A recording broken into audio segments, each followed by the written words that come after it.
I'd say it's liftoff. All right, ladies and gentlemen, thank you for being here. It is 6 p.m. and we're going to call this meeting to order.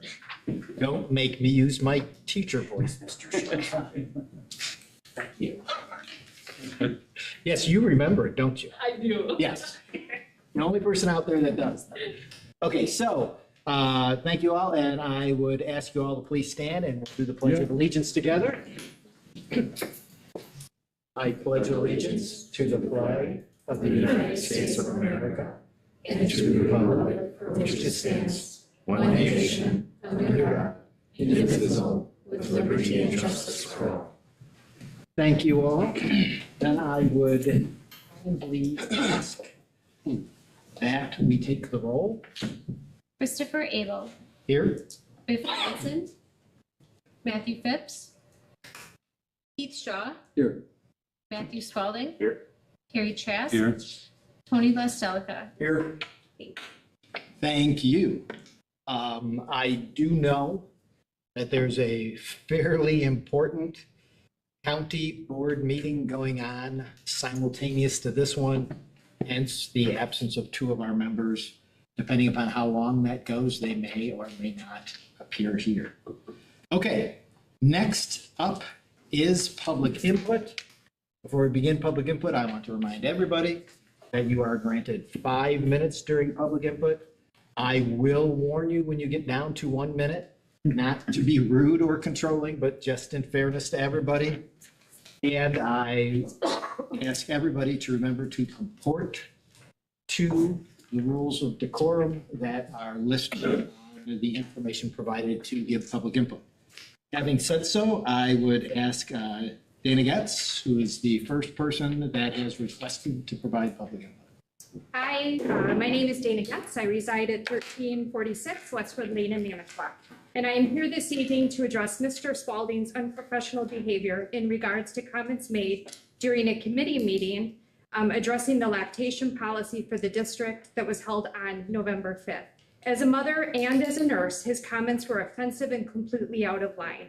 The language changes in wording in the policy by Neola take into account changes made in healthcare to be more sensitive and inclusive to an individual's reasons to express breast milk. It needs to be stated, and often in this public statement, that not all lactating employees are nursing mothers. There are many reasons why an individual may choose to express their breast milk. It should be an important and critical part of the discussion that in today's world, many individuals choose to express breast milk for reasons beyond feeding their own child. Breast milk banking has become an essential component in NICUs around the country. Many pediatrician offices also provide parents information related to where they can obtain donated breast milk for their infant. The wording in the proposed policy also validates and provides the opportunity for the collection of breast milk to be met in a relaxed, calm, and clean environment without the judgment of others. It is not the business of Mr. Spalding to assume that lactation is being done to benefit one's own child. He needs to show and demonstrate empathy and compassion to parents who have lost a child but make the heart-wrenching decision to continue with lactation and breast milk collection to honor their child, to be sensitive to the lactating employee who may not have found success in breastfeeding their own child related to a healthcare need of their own or their infant, to the lactating employee who may have a child in a NICU and are unable to nurse their child, to a lactating employee who wishes to donate their excess breast milk to a NICU? And what about the surrogate mother or that of a gestational carrier who is working with the parents to provide breast milk for their child? There is no hidden agenda behind the relabeling of a policy from nursing mother to lactating employee, other than being more sensitive to those around you who choose to lactate for reasons beyond your control or privilege to know. Grow up, Mr. Spalding, and look at the world around you. The gift of breast milk is a benefit to infants, and breast milk often does not come from the individual who gave birth. A lactating employee should not be confronted with foul language, fist pounding, strutting down Calumet Avenue, or a reference to welfare chicks. It's about time that a lactating employee doesn't have to be embarrassed by the act, sit in a dirty bathroom stall, or made to feel poorly that their act is dirty.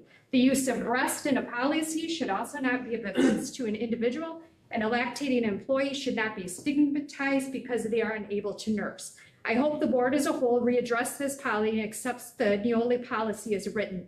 It is sensitive in language and appropriate for a lactating employee who may choose to express breast milk for no other reason. Not all lactating employees are nursing mothers. Thank you. Thank you. Next, we have Barbara Post.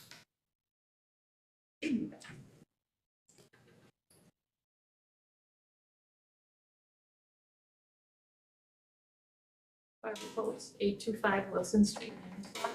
I was here last Tuesday to listen to the curriculum committee, and they were talking about the reframing behavior training. And that's one thing I did 25 years at MPSD. I stood up, retired on 2019 because I was going to be put back into one of these positions again. So reframing behavior training needs to be explored and implemented for the sake of all students in our community. All people have a stake in proper social interaction. For so long, the MPSD has certain people take care and responsibility for behavior. That has not been productive. That has not been productive. It has just brought isolation. A lot of kids get pulled out and they're put somewhere else or whatever. And this happens. This should be a shared responsibility that starts in the base classroom. Staff said they were not trained and didn't know what to do. Knowledge is power. 180 minutes of video is not too long when you are learning or refreshing to learn a new perspective on a problem that has been on the top priority list for so long. It takes an open-minded attitude and awareness of the diverse human spirit that lies within each of us. We should strive every day to embrace the spirits to help them achieve. Stay informed in an ever-changing world. We should view this training as a catalyst to invoke that change. It should make us look at ourselves with fresh eyes. How have I been interacting positively with students? Or have I not changed my perspective because someone else will take care of it? The world is diverse and ever-changing. Have I stayed stagnant or have I evolved with the changes? Today's students have a global view on how others perceive and act in our world. Our society has moved from education to entertainment, from social engagement to isolation. We're always on personal screen time. It's imperative that students know why they need to be educated, what will it do for them, and why is it important? Why do they need to know these subjects, formulas? Why is reading important? Knowing what is being read and what is presented. After years of interacting, a lot of students think that everything they need is in their hands, their phone, their iPad, their tech. They can't go anywhere without it. You can't really engage with them. They don't see beyond that. They just need to push the button. Why do they need education when they have food and the internet? It's an era of students with many distractions and vulnerabilities. They need to know that there are expectations and consequences when these expectations are not met. I'll learn to earn strategy. That's what I always use. They need to learn self-responsibility and control and know that everything in the world is not free. And when I mean everything in the world is not free, they're eventually going to be adults and they will need to eat. They won't be just fed right there or whatever. They have to earn it. Human behavior is a learned experience. With a new perspective, we should be looking at why this is happening and what we can do to help the change needed. There are many strategies and common core modification tools that educators possess. What does each individual student need to be successful according to their abilities? It will take time and consistency, and all people looking and working together, following the same formatted protocol to make a positive change for self-advocating and responsibility so they're ready for life beyond school. Open your minds, educators. Guide students. You don't control them. The only person that you control is yourself. And I really hope I hope that every student has a chance here, because I talk to a lot of people and they say those students do not belong in classrooms. Those students, where do those students belong? You're now educating people that we educated, that we had in this system. So if they're not listening, and a lot of people are out on the streets, and that is the truth. A lot of them have no direct parents. They're with grandparents or they're with foster parents. You really need to be looking at this training as a catalyst for a change. Thank you. Thank you. Okay, and the last one I have is Braden Meyer.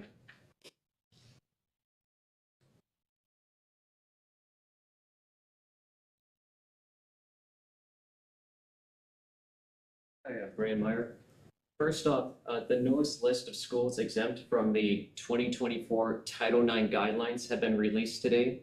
Manitowoc's 4 remaining schools, Monroe, Riverview, Washington, and Wilson, are on that list. They've been for months, but for some reason they were not on previous lists, but they are on today's.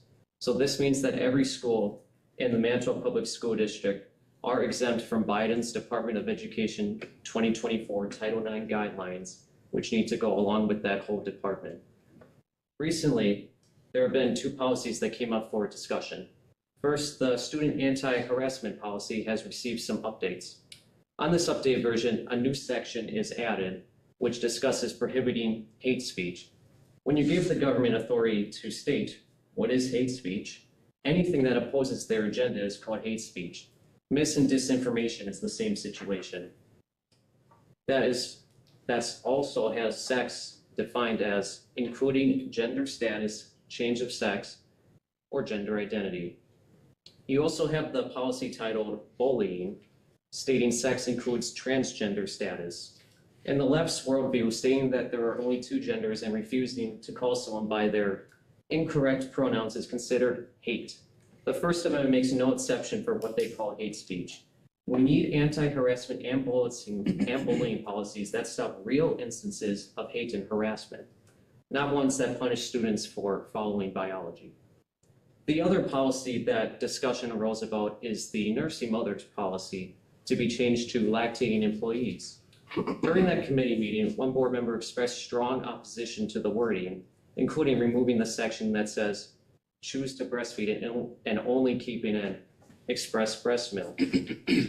Whether a male will be allowed to fake breastfeed through changing that policy to lactating employees through gender identity wording or for any other reason, that is not okay and is sickening. Only females produce breast milk. That change is another step toward destroying culture. On this board, you have 4 former full-time teachers and administrators, one being the former chair of the Manitowoc County Democratic Party. The 3 who attended that meeting didn't see anything wrong with that wording. Perhaps that is not the type of experience that should serve on the school board the progressive special interest groups want. Now, during that meeting, Mr. Trask did state, I don't give a shit. That was foul language, and I do ask that you watch your language when you're in a public forum. Also, I commend Mr. Spalding for having the courage to stand up to the woke mob, and I see nothing wrong with the statements he made. One more thing. It was brought up in a committee meeting that there are a lot more English language learner, ELL, students attending our district this year when compared to previous years. I think it is safe to say that a factor in that is our nation has an open border which has allowed millions of illegals to invade our country. But you won't have to worry about that much longer because President Trump is going to fix that on day 1 and make America great again. Thank you. Thank you. That exhausts those that have submitted a form in advance. Is there anybody else looking to provide public input? Anybody else looking to provide public input? Last call. Okay, hearing none others, then we'll find public input to be closed and return to the agenda. Thank you, all those of you who provided. Gentlemen, I'll turn your attention now, please, to the consent agenda. You can see what is on there. As always, I open it up first for anything you might like to have removed from the consent agenda. Is there anything anybody wants removed? I'd like to pull the Personnel Committee minutes and the Curriculum and Instruction Committee minutes, please. The minutes? Yeah. Okay. Hold on, let me find where they are in there. Oh, sorry. So 6 and 7 under A. Yep, correct? Thank you. Yes. All right, anything else? Nothing else? Therefore, I would be looking for a motion to approve the consent agenda minus A6 and A7, otherwise A1 through 5, B, C, D, E, and F. Motion approved. So we have a motion to approve or accept. Do we have a second? I'll We have a second, second? Okay, since it's the consent agenda, the whole point is not to discuss those. So all those in favor signify by saying aye. Aye. And opposed signify by saying nay. Hearing none, those are all accepted. We specifically had these two pulled out, so we will address those immediately unless you would like those addressed in the report out from those committee meetings later in the agenda. Which would you prefer, sir? We could just do it now. Okay, So the Personnel Committee, I was a little bit disappointed to see that the board member compensation didn't make its way to the full board. We brought that up in the Finance Committee previously, and it seemed to have support, so I'm not sure what the reasoning was, other than I saw some notes that declared that people felt like it was volunteer public service, which I do agree with that, but I think the counter argument to that is that you really limit the candidate pool of people that could spend the kind of time to do this volunteer community service when you make it fully volunteer. When you look at all other school boards across the state, I think we're one of a handful, maybe a couple, that don't compensate their board members. And looking towards the future, if we want to increase the candidate pool and try to get people that aren't just retired administrators and teachers, I think it would help to compensate them. And I'm not suggesting that they get rich doing this, but I think something reasonable for their time, especially when you look at how much time this takes relative to the other positions that are paid positions here in the county, would be sensible. So that's my thoughts on that, and I'm just disappointed that it got killed at committee and did not make its way to the full board after we had some, what I thought was pretty good discussion with Mr. Shaw. Okay. I support that argument as well, because I too think that in today's world, there are many people who have childcare needs. We have meetings at noon, we have meetings at 4:30 or 5:30, we have meetings throughout the course of the day. A little compensation may allow this person to at least pay for a babysitter or childcare to come to a meeting, have a great deal to offer. Our board opens up the avenue for people that have childcare or other needs. Maybe they're caring for an elderly parent, but at least some remuneration, compensation for their time away would give them a chance to participate on the board. So I too would agree with Tony. I'm a little saddened that it didn't get to the board, but I guess so be it. yeah, and the only thing I would say to you is it's actually a procedural matter.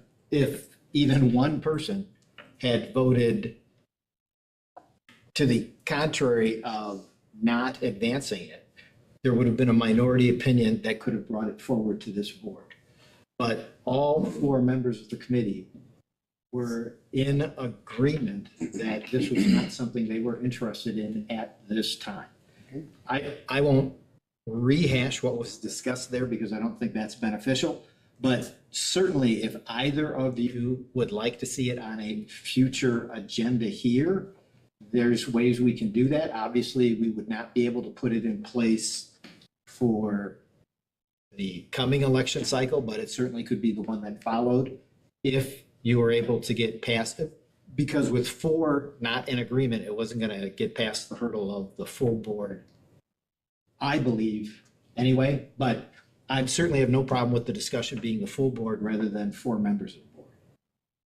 Yep, and that's why I was caught off guard, because it started in the finance committee and I think it was unanimously approved there. Well, the finance committee moved to send it to policy and personnel. Yeah, unanimously moved to forward it to personnel. Yeah, but I guess my recollection of that meeting was I don't remember anyone objecting that it was a bad idea.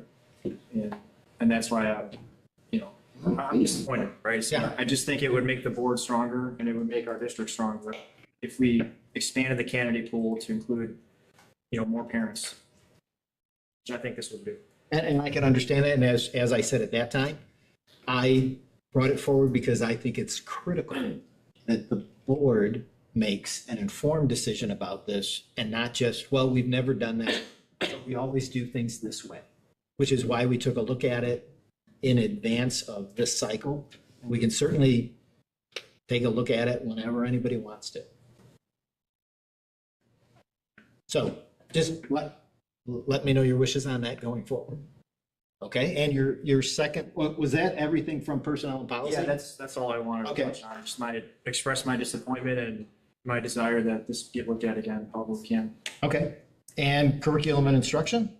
Yeah, so that was I felt a pretty productive conversation. The only thing I didn't see in the minutes that was brought up in public input was that, we do have the rising ELL population. And I asked the question about, do we have any idea of what percentage of that is illegal versus legal residency?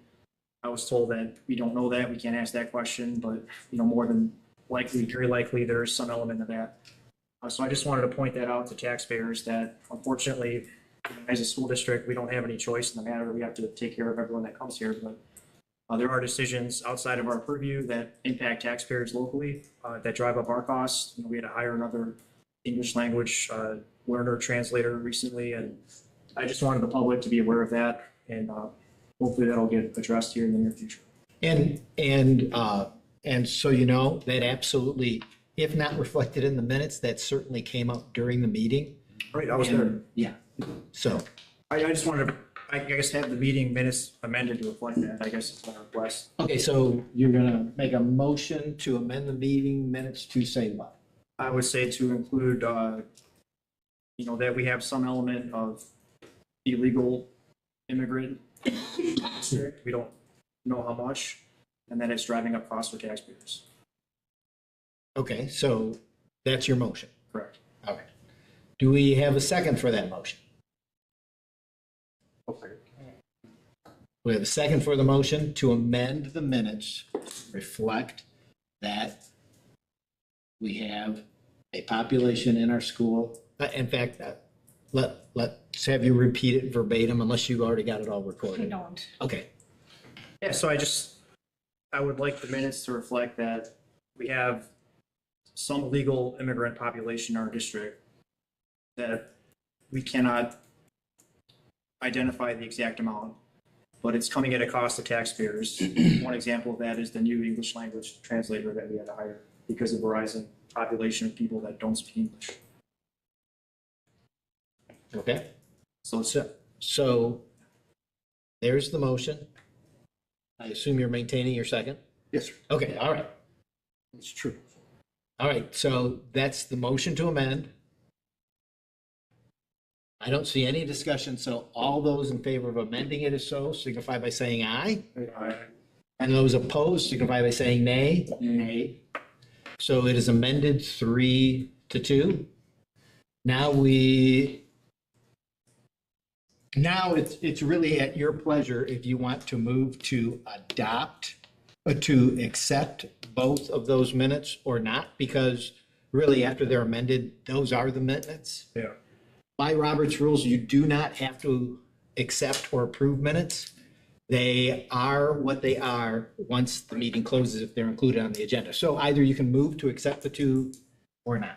It's your choice. I move to accept the amended version, and I just feel the public should have the full disclosure of the conversation. Not everyone will have access to the recording, and I think the minutes should, sometimes they're a little too short. So that's all. Okay, and I would ask you to amend your motion to accept or adopt, whatever phrasing you want to use, both sets of minutes, both personnel and policy and curriculum instruction, since we pulled them both off the list. I would accept that, I would move that we approve both those minutes. Okay. So we have a motion. Do we have a second? We have a second. This really isn't something I can imagine discussing, so all those in favor of accepting the minutes, all those in favor say aye. Aye. And opposed say no. Okay, so the minutes are now accepted, and we thank you, sir, and we now move on to our student representative report. Welcome. Yes. So I just have some, good things that are going on at Lincoln to report on right now. So we've had a really great start to the year, I think. We had 2 of our fall teams make it to state. Our tennis team and our cross-country team both made it to state. Azalea Kleinfeld, Taylor Peterson, and Jordan Pop represented us on the tennis end, and then Natalie Portman represented us in the cross-country. And then we have our winter sports starting up, and we're excited to see how everyone's season goes. And then moving into community involvement, we had six Lincoln High School students work the polls during the recent election. So it was a great way for students to give back to the community, and it was a great learning experience. And I don't have anything to report on from our school board committee meeting yet, as our first one's going to be next week. But once we have that, then I will report on those meetings, and that's all I have today. Thank you. I would like to say that I heard from many people in the community that were very happy to see high school students joining the work at the polls. They were really happy to see that. If you'll share that with those guys. I was one, so I will share. Okay. All right. Thank you. What a way to get involved in government too from the beginning. And that's awesome. Very good. And I received, it was forwarded from Mrs. Longmire. There was a letter written by one of the poll workers who took the time to write a letter about how great our kids were and how they started with like greeting, and then they worked their way and eventually were registering voters, which they say is like, that's probably the toughest thing to do there. And so, real kudos to the folks who helped facilitate the opportunity for our kids, both at the city and at school, because it is a great opportunity for them to experience the process, democratic process in action. So. All right, we'll move on to the superintendent's report. Yeah, thank you.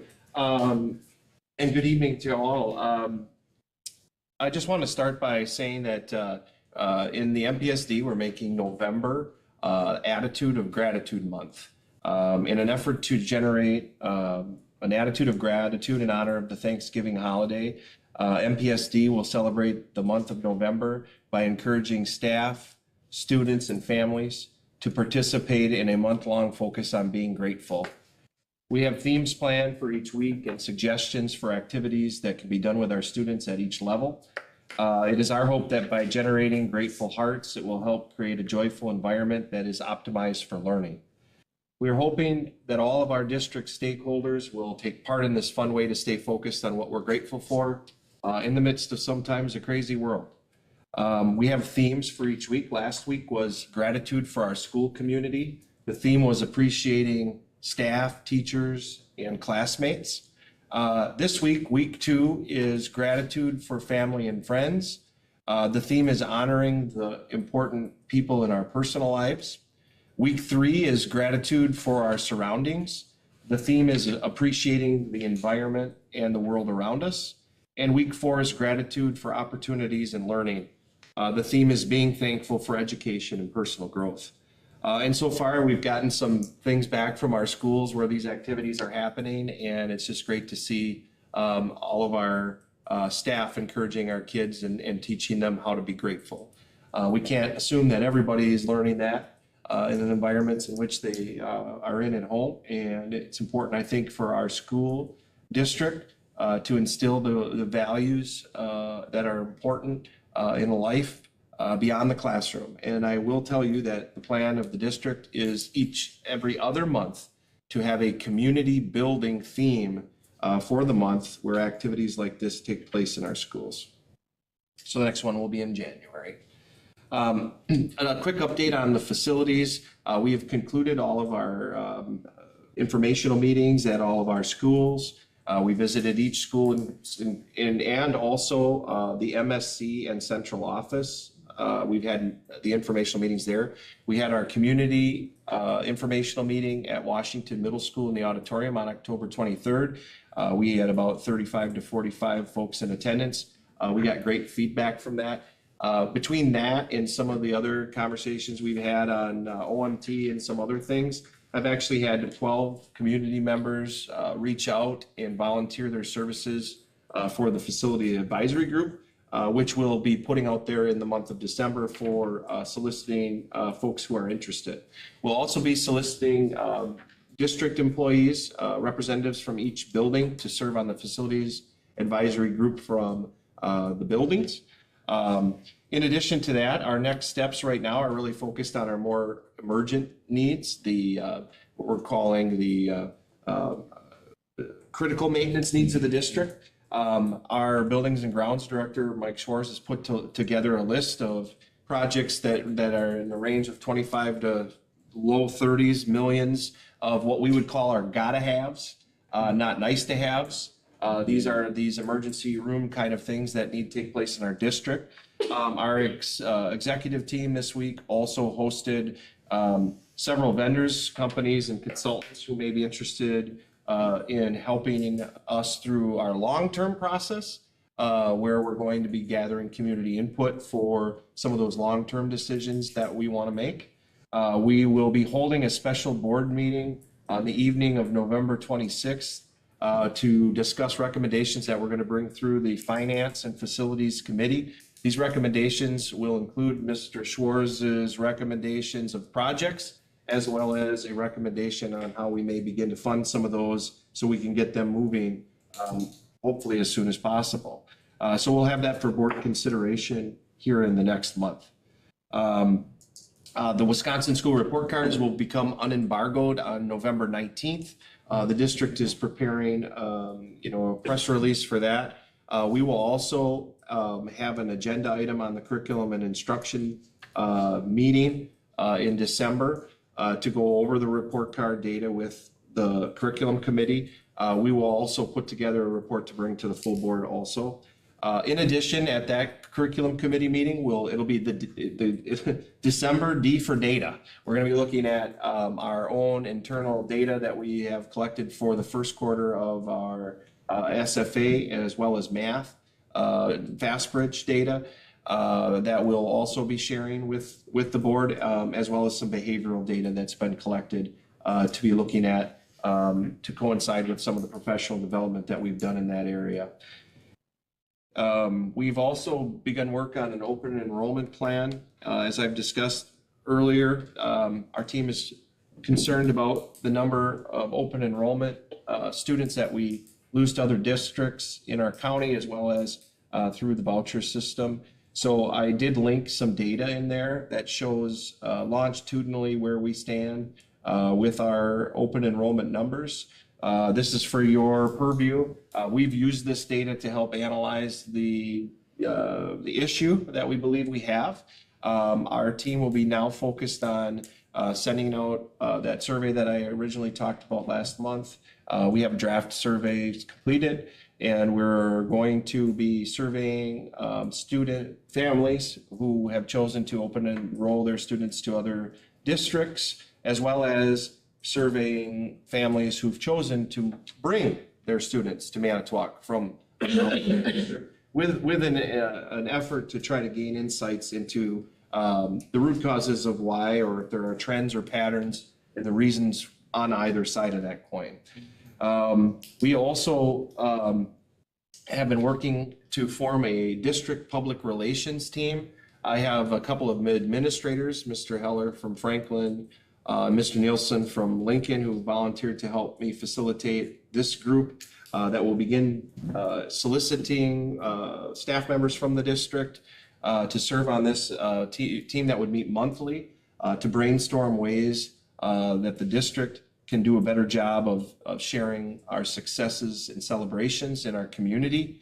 And we also have recently focused, we have a goal of increasing our footprint in social media in the district with Lisa Sink, our CISA 6 communication person, recently facilitated a training with our secretaries, many of our secretaries who run the social media platforms in each school.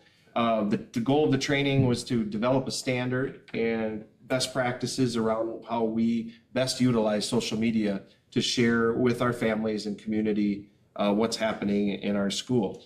The last two things I'll share were both things that I was able to attend at Lincoln High School.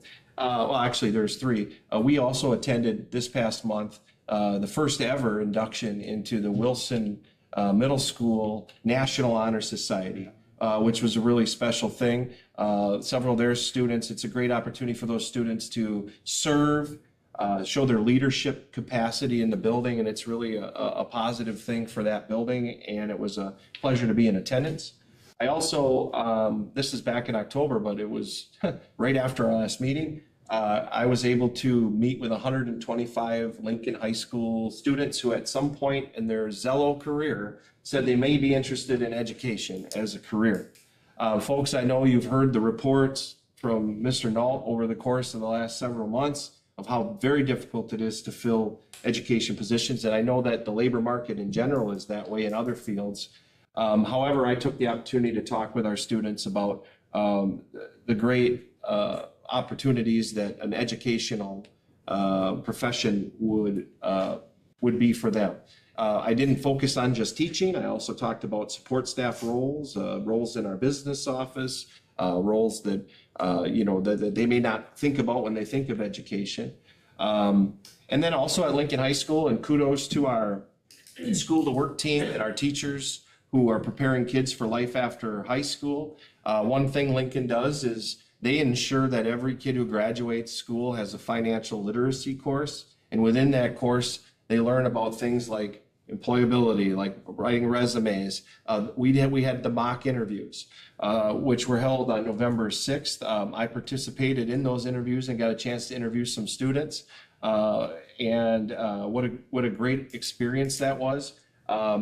And something to remember also during that experience is we have many, many volunteers from many, many businesses and institutions in our community that get a chance to talk to our kids.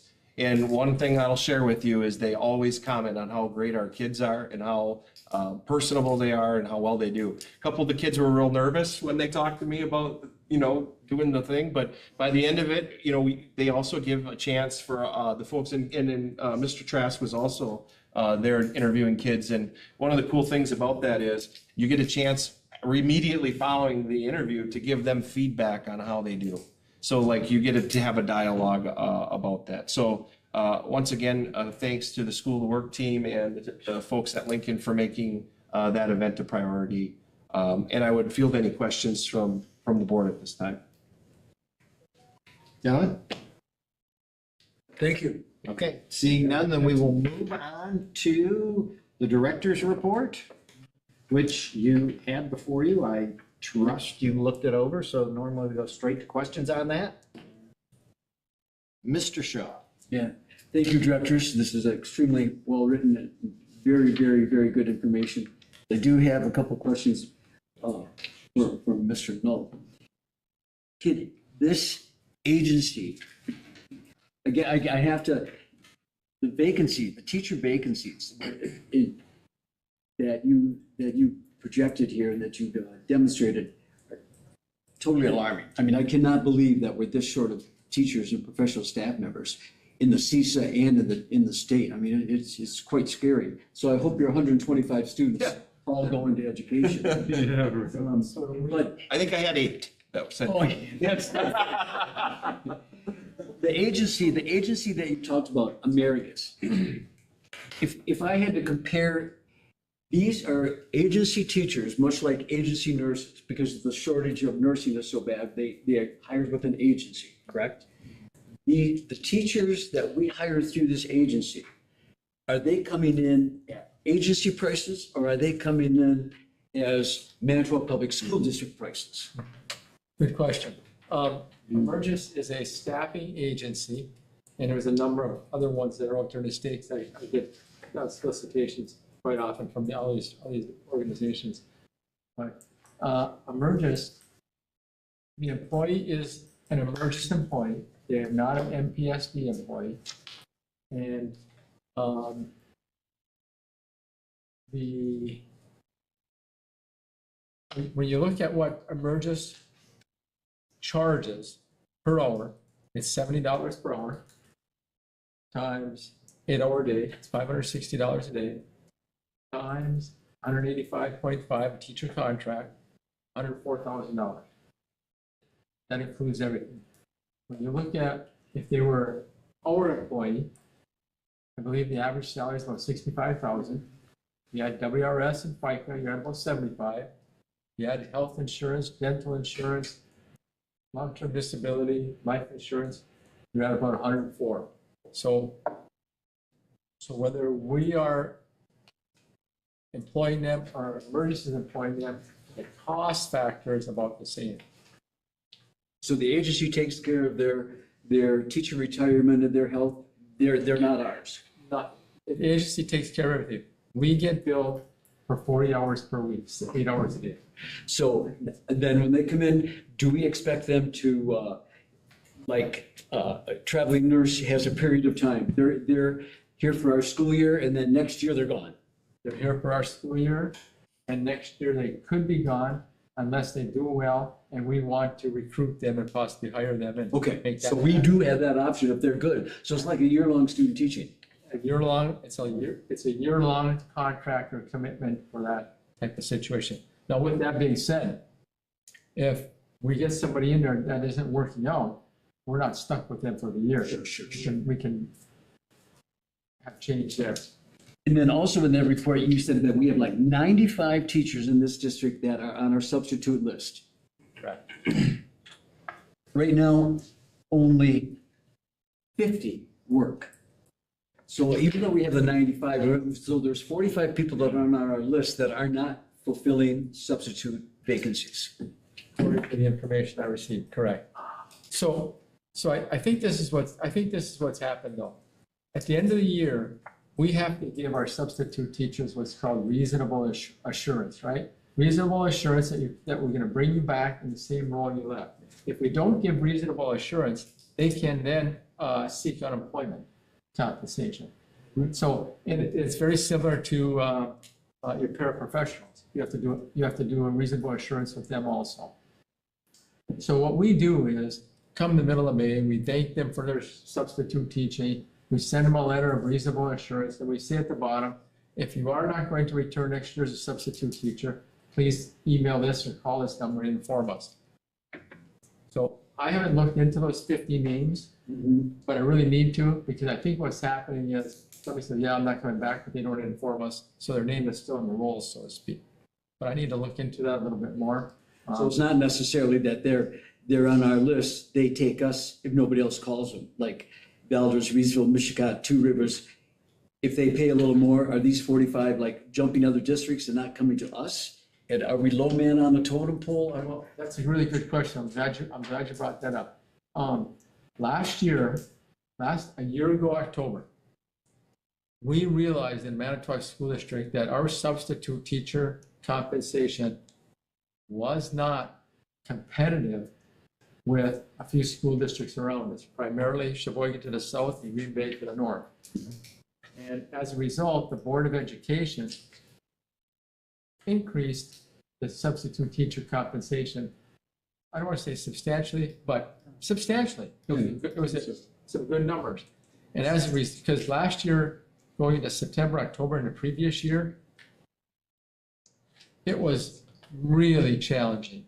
I mean, really challenging, because you know that in our secondary schools, when we can't fill a teacher vacancy, we have to have internal people subbing.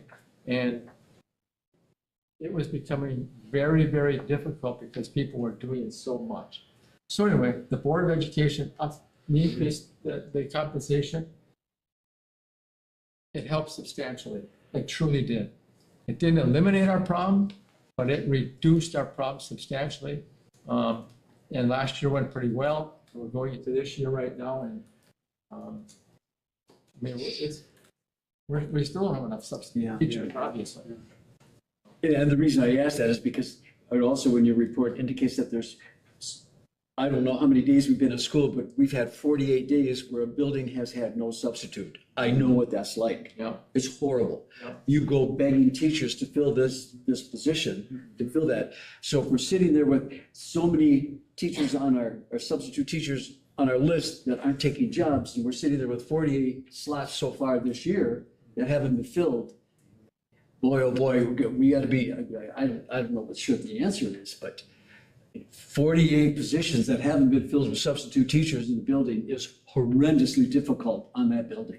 Oh, well, it's not 48 in one building. No, I mean, in the district. In the district, yeah.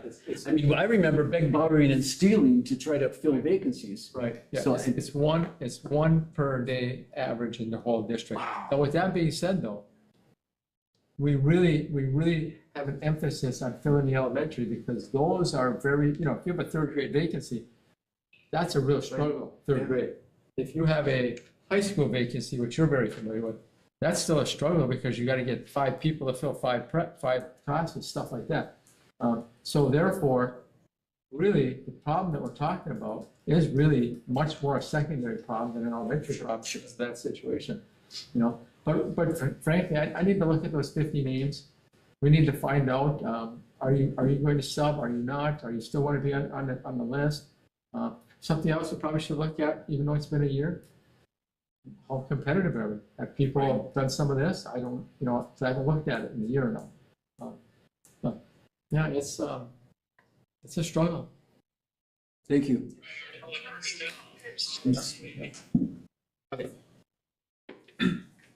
Thank you, directors, for the report.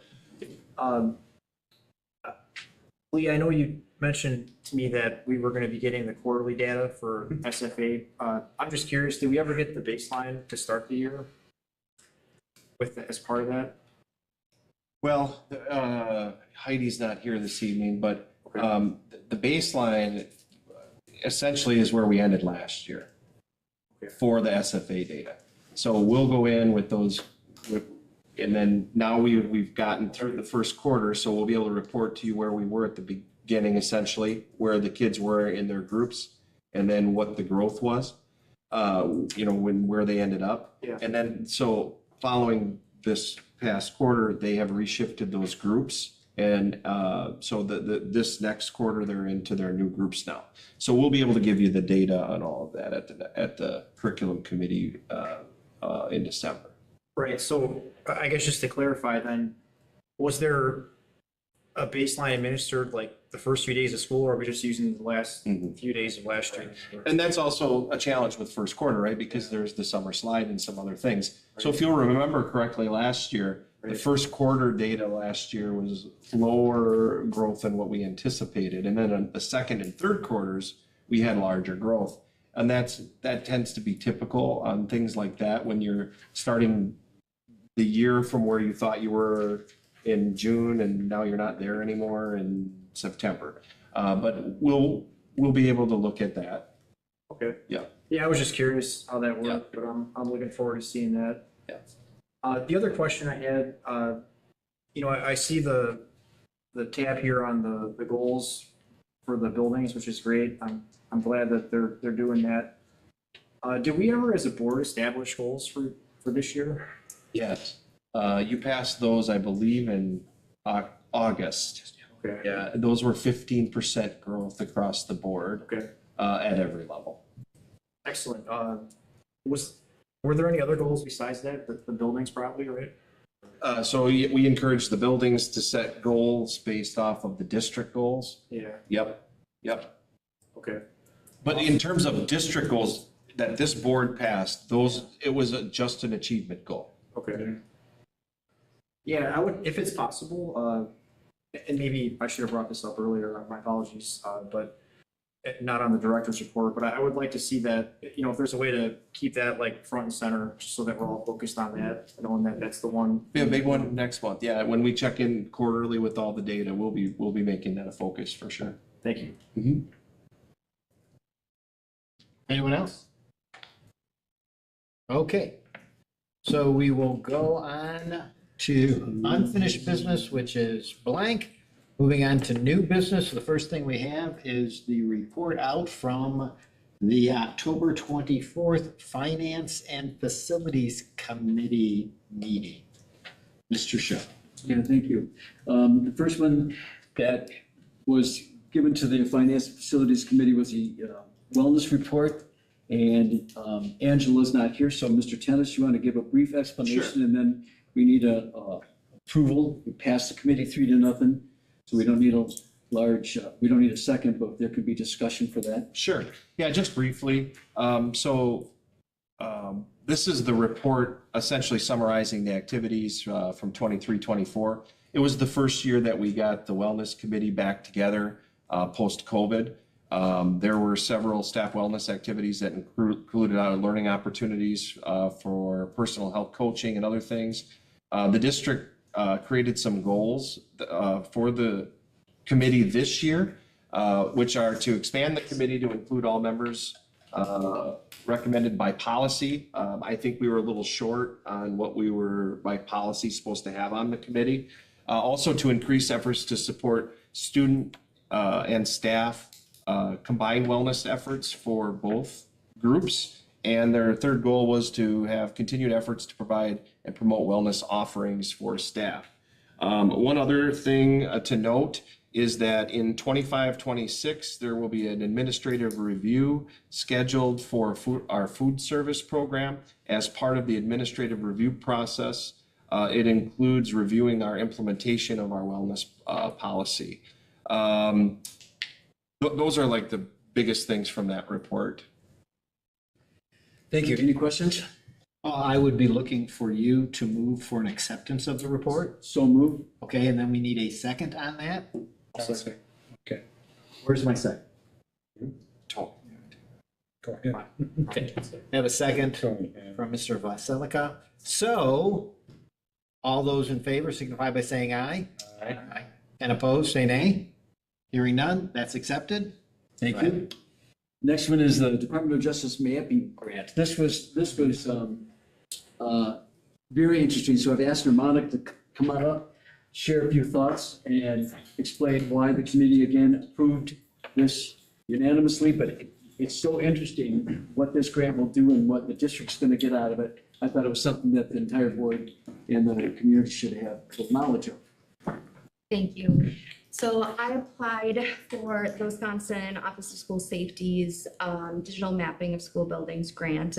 That's through the Wisconsin Department of Justice. And what the map allows is for schools to essentially upgrade their maps in an effort to increase their partnership with law enforcement. So our law enforcement partners and first responders essentially know the layout of our buildings and they're very easy to follow. So if they receive a report, they need to respond to any area in any of our buildings, ground floor, second floor, third floor. They know exactly where they can go and they can reach it quickly. We received $50,000 for this grant. So right around $5,000 per building. Myself, Mike Schwartz, Christina, who works with Mike, and then also Officer Kayla Rocklewitz, who's our SRO at Wilson Middle School. We discussed the three vendors. We had three vendors, and I don't know if everyone has access to some of our pros and cons. Does anybody need this doc? You guys have it attached? It's all here. Yeah, it's all. Okay. Gave through committee, so. Okay. So we looked at three different vendors as was requested. So Critical Response Group received the overwhelming majority of the votes, and it was, it really wasn't even a comparison when it came to CRG versus Building Maps versus Geocom. CRG really is providing us with the best product for the best price. They have the lowest recurring costs. Their partnerships with the local police departments are unmatched compared to the other vendors. And what it allows is for, like, if our police department, they have an app that if we wanted to opt into the app, we could free of charge, which would essentially allow, like, if our police department was on the CRG, that app, they were responding to another community or another school district who also has been mapped by CRG, they can get their maps in real time, which means that other police departments, if they have opted into this app, would be able to see our buildings as well if they're responding to our schools, and like a unified effort for multiple police departments. They offer trainings for the police department free of charge annually. They work directly with dispatch and the police departments to ensure that the product is in a format that reads well with whatever dispatch software they have in their vehicles. It comes, the cost, the really nice thing, one thing that really sold us on CRG is the recurring cost. So we received $50,000 for this digital mapping grant. We know that sometimes there are recurring costs, buildings, if we're going to add additions or we're going to make changes. How are we going to do that? And how much is that going to cost us? CRG, they have said that we can opt in for some of our schools and not others. So if we're making upgrades to one building and not the other, we don't have to do an annual subscription to all 10 buildings at the tune of $500. So it'd be $500 per building annually. The next best competitor, Geocom, they will not allow us to do any changes to any of our maps once we kind of sign on that dotted line and they've given us the product without paying the annual subscription fee for the entire district at a tune of about $13,000 annually. So we get a lot of flexibility. I think the product is really great for what we're paying. So unanimously, CRG is who we wanted to go with, and they are backed by the Wisconsin Police Chiefs Association, came recommended by our county police chief as well. They've done about 90% of the digital mapping grant awardees in the state of Wisconsin. I really think we're going to get the best product if we move with them. Questions for Namana? So I would be looking from you for a motion to accept the grant and approve the recommendation. I so move. I make a motion that we accept the grant proposed by Namana for the mapping grant program with CRG as our representation. Second. Yep. We have a second? All those in favor signify by saying aye. Aye. And opposed say nay. That's accepted. Thank you for everything. Thank you. Thank you. Nice job. Next group is coming up is Abby and Courtney. Come on up. Presenting the Riverview Playground Program. Outstanding work these ladies have done, and the presentation was neat, what they're planning to do with Riverview School. And again, I think it's best for everybody to hear what your plans are and how you guys are working it. Hi, everyone. Thanks for having us. I assume they You may have to speak up a little bit. Oh, I'm sorry. Yeah. Hi. Thanks for having us. We're excited to be here. I assume they have our presentation. Yeah, the doc. From them. Okay, so I can't in my head go over it exactly. But what I can tell you is we started to notice that our playground at Riverview needed some changes to fit the needs of our students. We have a nice playground at Riverview, but it definitely is lacking a lot of things. So the drive is inclusion. So Riverview's school population is quite unique. We host our elementary school ID program, so it's ID and IDS. So there are a lot of really severe students that fall into the kind of categories of disabilities with wheelchairs. They might have ventilators. Reduced mobility. Yep, walking needs. Sensory Yep, needs. sensory needs. So the big spectrum. The other unique thing is to know about Riverview is we are a learning community. So we go all the way down. Woo! Now, not everyone knows that. Right? Okay. But goes all the way down to 3 years old. So our 3-year-old population at Riverview are our students with special needs who have a lot of these same needs that I was just talking about. So 3-year-old all the way up to our 11-year-olds in 5th grade. And our 4K also we have the 4K for the whole district. So we have students with all kinds of needs, including some with the most severe needs at our building as well. And they all need a place to play. They all need a place to play. The 4K department has a nice section that's fenced in that works well for them in many ways, but it's also kind of small considering how many students we actually have within our building. Our bigger playground, I don't know if many of you have seen like our playground, like if you can visualize it. But our bigger playground, we have our K through 5 who plays on that playground.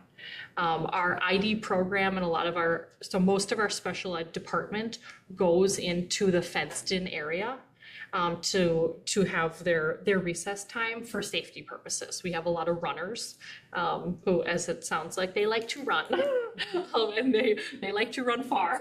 So they go into that fenced in area just mainly for safety. So one of the proposals with this is to fence in the entire playground in a way that, you know, we could basically like have the entire thing safe for them.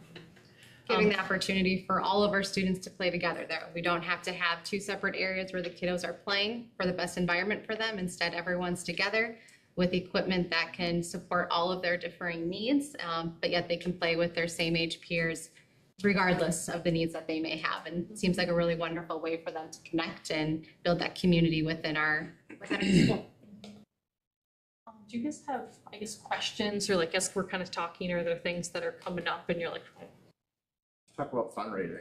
yeah, fundraising. So we feel that there will be a large section of the population that can get passionate around this idea of inclusion, that it's for our kids.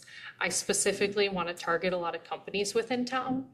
We have a lot of very large companies that I want to reach out to, like boards and foundations. They have different foundations that I'm hoping to come in contact with and get some donations. There's grants available, looking into grants, as well as school-based fundraising from our PTO and, you know, our direct community.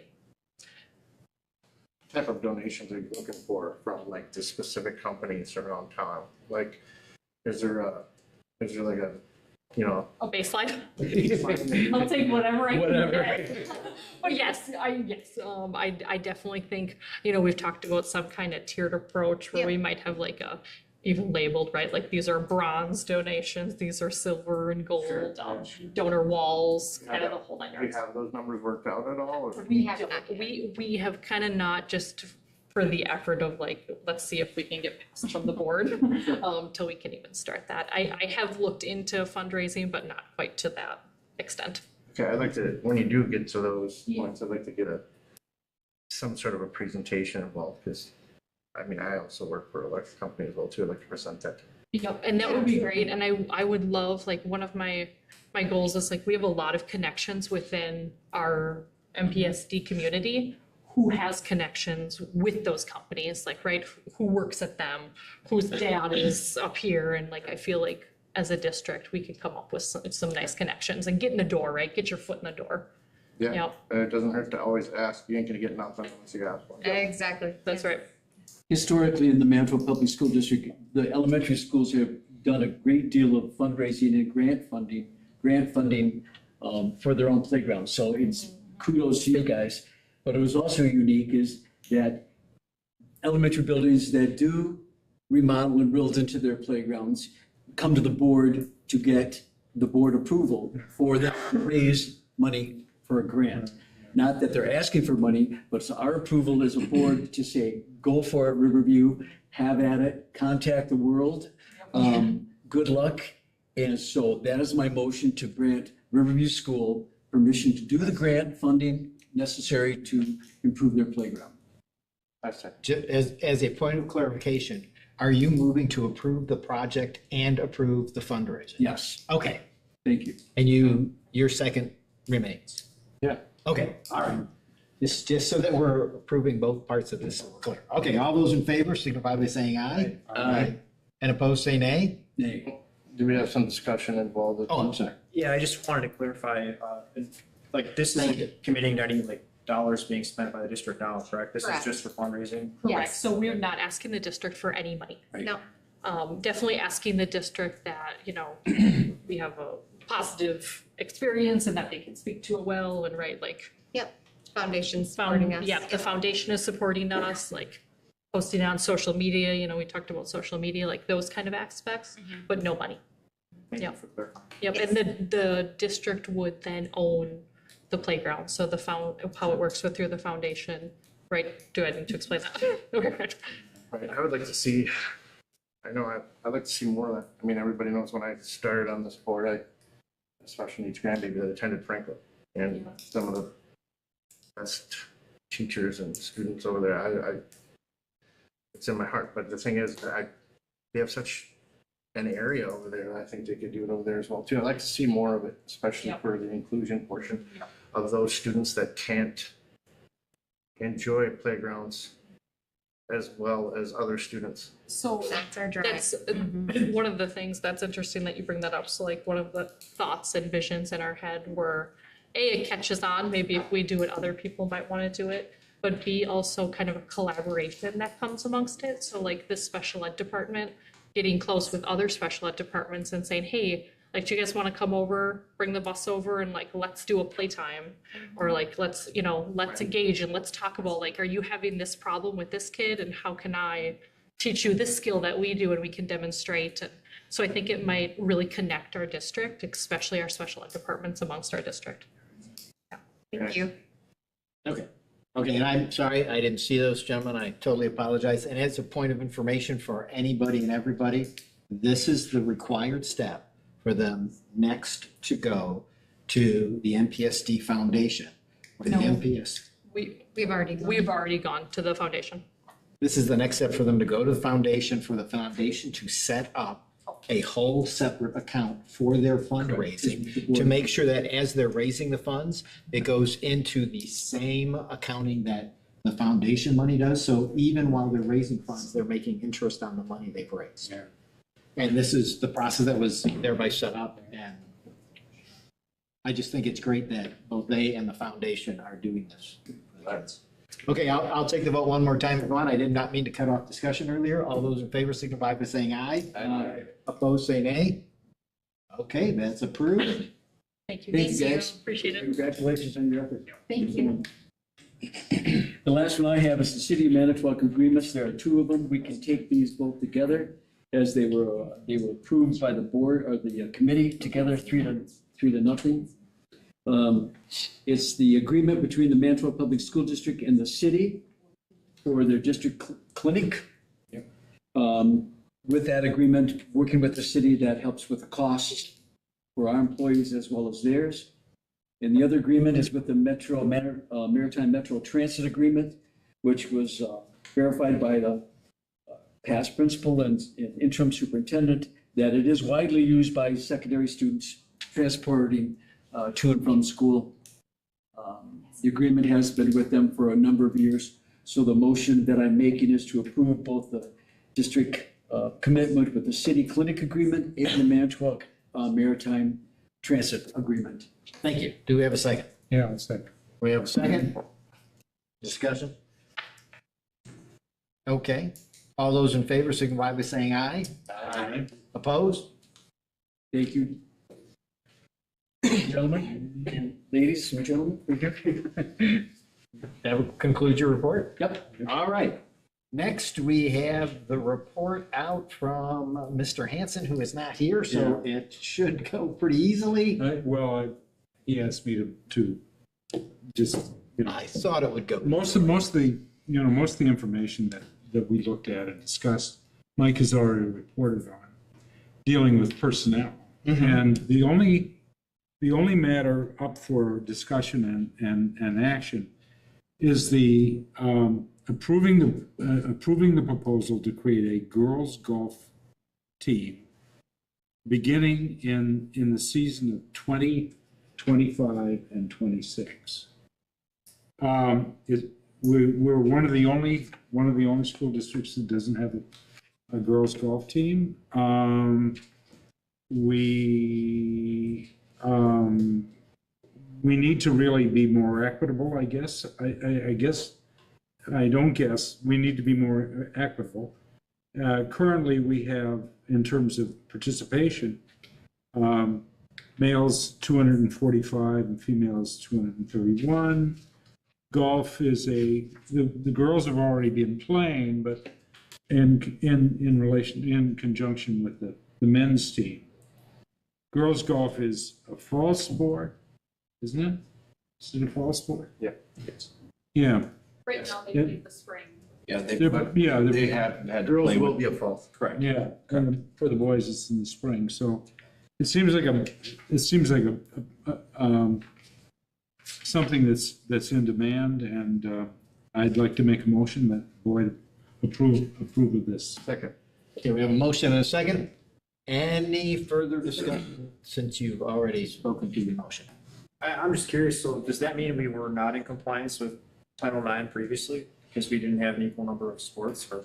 No, so there's a little variance in there. Go ahead, Mike.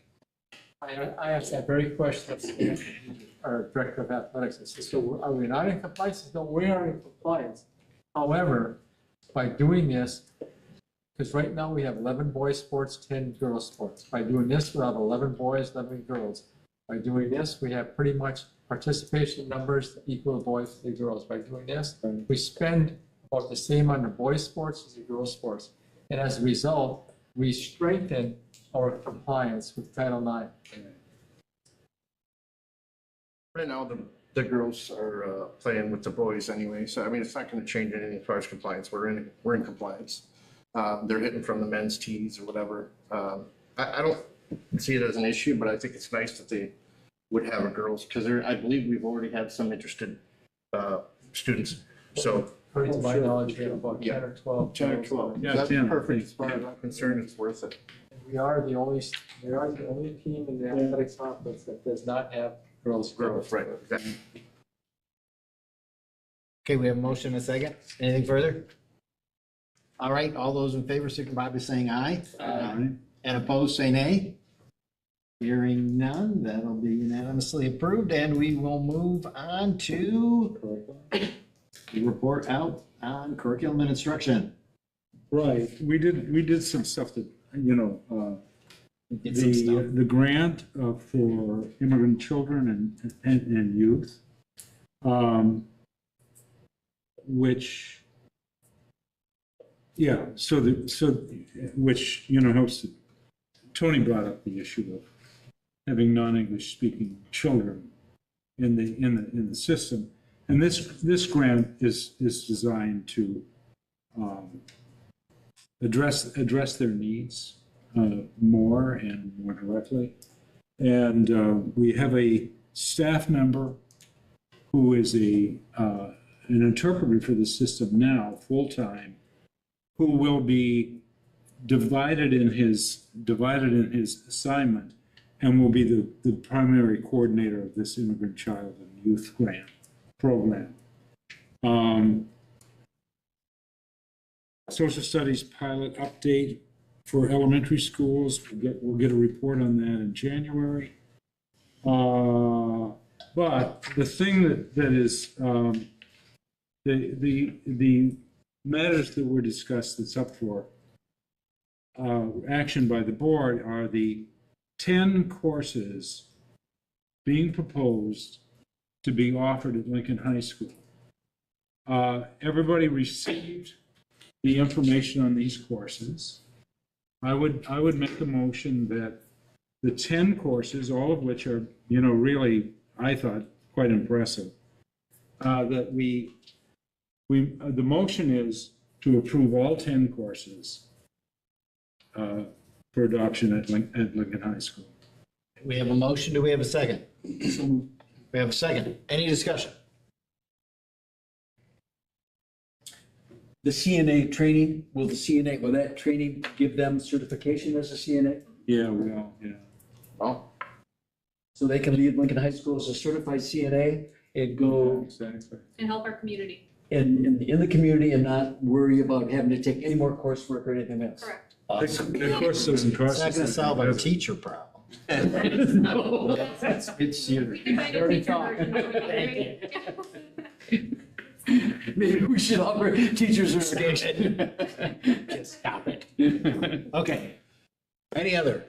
Okay, all those in favor say aye. Aye. Opposed, say nay. Hearing none, that is approved. Okay, on to other business. First, things to think about for your calendar. We will have an executive committee meeting Monday at 10 a.m. only to look over the steps that we believe as an executive committee, we recommend out to the other committees and to the full board for the steps for the search for and hiring of a permanent superintendent. Everybody knows that's on the radar.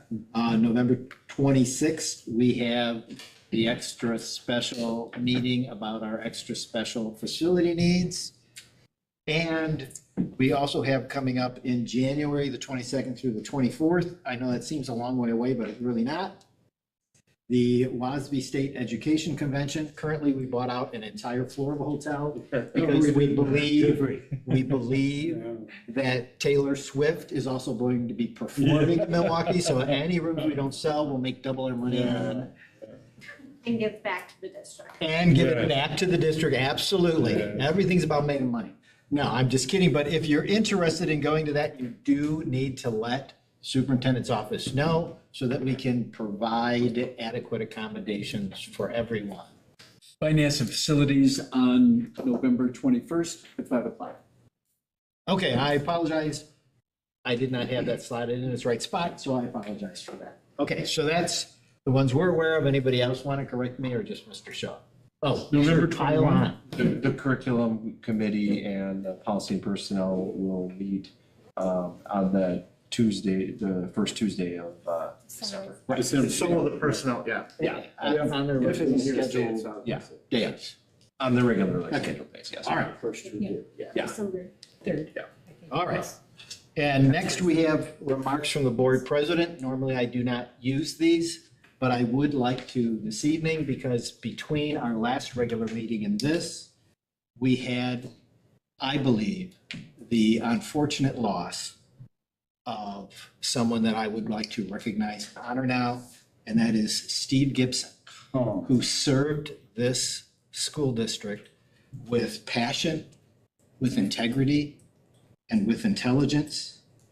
He was an inspiration to many, both teachers and kids.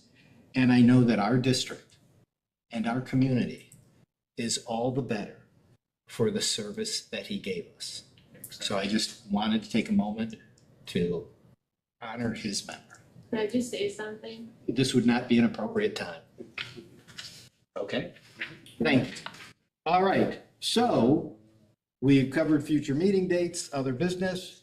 We now have scheduled to go into closed session. The Board of Education may vote to convene in closed session for the purpose of considering the following items: the employment, promotion, compensation, or performance evaluation data of any public employee over which the governmental body has jurisdiction or exercises responsibilities. This meeting is authorized pursuant to Section 1985 1C of Wisconsin statutes. And it is specifically to review a resignation agreement. I would be looking for a motion and a second to go into closed session. Who is moving? Mr. Spalding is moving. Who's the second? Second. Mr. Shaw is our second. This does require a roll call vote to move into closed session. Christopher Abel. Aye. Matthew Phipps. Sorry. Keith Shaw. Aye. Matthew Spalding. Aye. Gary Trask. Aye. Tony Listelka. Okay, thank you. Can we?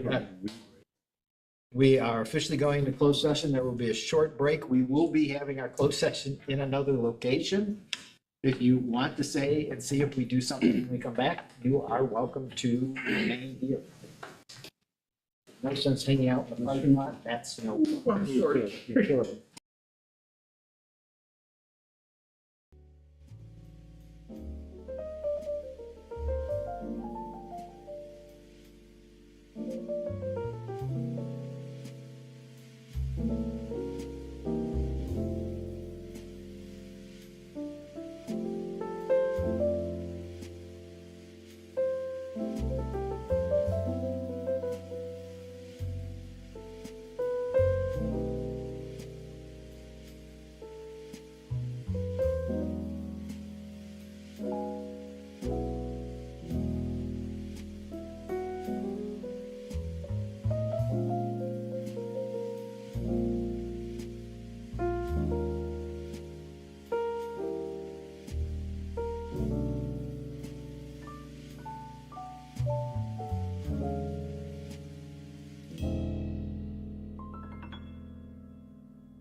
I'm waiting right now. Perfect. Okay. All right. We have adjourned from closed session and returned to open session. Is there a will on behalf of the board to take any action at this time? Motion to approve the resignation agreement. Okay, so we have a motion to accept the separation agreement and release of claims in a second. Any discussion? Okay, then all those in favor, please signify by saying aye. Aye. And opposed, signify by saying nay. Hearing none, that agreement is accepted. Motion to adjourn. Make a motion to adjourn? I was already there. Oh, we have a motion to adjourn. You may I can't second, hear over here. you may second if you wish. Oh, I didn't do that because he was finishing his first. Okay, we have a motion and a second from over here where we can all hear everybody. Okay. And all those in favor, signify by saying aye. Aye. Opposed? Hearing none, we are adjourned. Thank you all. You're gonna do that. Yeah. Okay. No, you weren't gonna mention? Mr. Abel. See, I had it. Oh, okay. That's what I probably. I didn't know how she. I know, so, I almost had